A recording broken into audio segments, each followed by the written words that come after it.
Hey, First United Methodist Church friends, it is Pastor Shannon here with our weekly update for July 21st. Well, this past Sunday, we continued our series, Faces of Our Faith, Bold and Untold Stories, with the story of the Daughters of Zelophehad from Numbers 27. As I shared in my sermon, this story was rather new to me. I think it was new to many of us as we were hearing it for the first time. But for a story that I didn't know much about before I preached on it, I actually found so much great information and research on this story. And of course, I always have a lot more I'd love to say that won't fit into a roughly 20-minute sermon. So I'd like to share that with you now.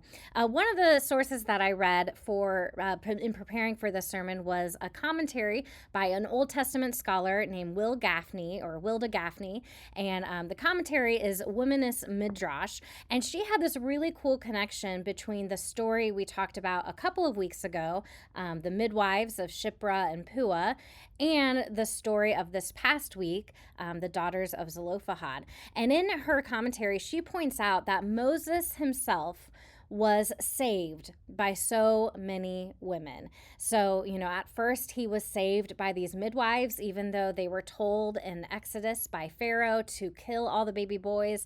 They did not, and they allowed him to live. And then later he was saved by his mother, who hid him from the soldiers who were going to drown all the baby boys in the Nile.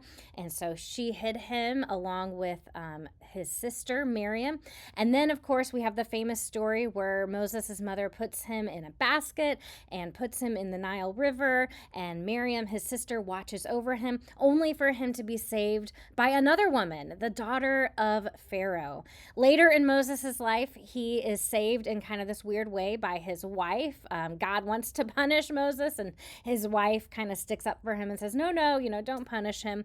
And then kind of later in Moses' life, we have the story of the Daughters of Zelophehad, who come to him and request that they be given their father's land, their father's inheritance.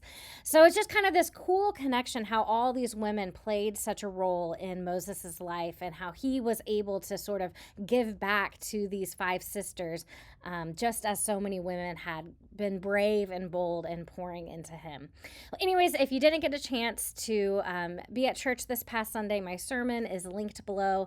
I'm also going to include a link of the story I mentioned at the very end of my sermon about the Princess Basma Center in Jerusalem and West Gaza and the great work that they are doing. We will continue the series this next Sunday with a story on Queen Vashti from Esther chapter 1, and I look forward to seeing you then.